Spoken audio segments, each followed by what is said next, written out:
మా వీడియోస్ మీకు నచ్చినట్లయితే మా ఛానల్‌ను సబ్స్క్రైబ్ చేసుకోండి. అలాగే పక్కనే ఉన్న బెల్ ఐకాన్‌పై క్లిక్ చేసి నోటిఫికేషన్ పొందవచ్చు. సెన్సిటివ్ డైరెక్టర్ శేఖర్ కమ్ముల దర్శకత్వం వహించిన ఫిదా చిత్రం కలెక్షన్ల పరంగా సునామీ సృష్టిస్తుంది.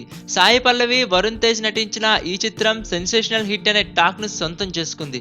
జూలై 21న విడుదలైన ఈ చిత్రం మొదటి ఆట నుంచే పాజిటివ్ రివ్యూలతో అందరినీ ఆకర్షించింది. సాయి పల్లవి నటన ఈ సినిమాకు హైలైట్ గా నిలవగా, తెలంగాణ అమ్మాయి ఎన్ఆర్ఐ యువకుడి మధ్య జరిగిన అందమైన ప్రేమ కథగా ఫిదా చిత్రాన్ని దర్శకుడు శేఖర్ కమ్ముల అద్భుతంగా తెరకెక్కించారు. ఈ చిత్రంలో కుటుంబపరమైన భావోద్వేగాలు చక్కగా పండాయి. అక్కా చెల్లెళ్ళు, తండ్రి కూతుళ్ళు, అత్త కోడల మధ్య బంధాలు, అనుబంధాలను చక్కగా చూపించారు శేఖర్ కమ్ముల. కుటుంబంలో ఉండే ప్రేమానురాగాలను అద్భుతంగా చిత్రీకరించారు. ఫిదా తెలుగు చిత్రం తెలుగు రాష్ట్రాల్లోనే కాకుండా విడుదలైన ప్రతి చోట కలెక్షన్ల సునామీ సృష్టిస్తుంది. అమెరికాలో 140 స్క్రీన్లు రిలీజ్ అవగా ఇప్పటికే $1 మిలియన్ క్లబ్ లో చేరింది. విడుదలైన 2 రోజుల్లోపే $1 మిలియన్ క్లబ్ లో చేరడం ఈ సినిమాకు వస్తున్న ఆదరణను చెప్పకనే చెప్పింది. ట్రేడ్ అనలిస్టుల విశ్లేషణ ప్రకారం ఫిదా చిత్రం పంపిణీదారులకు ఇప్పటికే భారీ లాభాలను తెచ్చిపెట్టిందంట. ఇక కలెక్షన్స్ విషయానికి వస్తే ఇప్పటి వరకు ఉన్న సమాచారం ప్రకారం 4 రోజులు కలిపి ప్రపంచవ్యాప్తంగా 9.4 కోట్ల షేర్ ను సాధించి 17.4 కోట్ల గ్రాస్ కలెక్షన్ ను వసూలు చేసింది. వరుణ్ తేజ్, శేఖర్ కమ్ముల కెరీర్ లోనే భారీ ఓపెనింగ్ సాధించిన చిత్రంగా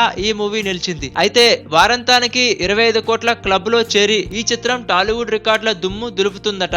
ఇది ఇప్పటి వరకు ఉన్న అప్డేట్. మరో వీడియోతో మళ్ళీ కలుద్దాం. ఒక నిమిషం ఫ్రెండ్స్, మా వీడియో గారు మీకు నచ్చినట్లయితే లైక్ చేయండి, షేర్ చేయండి లేదా కామెంట్ చేయండి. సబ్స్క్రైబ్ చేసుకోవడం మాత్రం మర్చిపోవద్దు ఫ్రెండ్స్. Thanks for watching. మా వీడియోస్ మీకు నచ్చినట్లయితే మా ఛానల్‌ను సబ్స్క్రైబ్ చేసుకోండి. సబ్స్క్రైబ్ చేసుకోవడానికి వీడియో కింద ఉన్న రెడ్ కలర్ బాక్స్ పై క్లిక్ చేస్తే చాలు. Thanks for watching.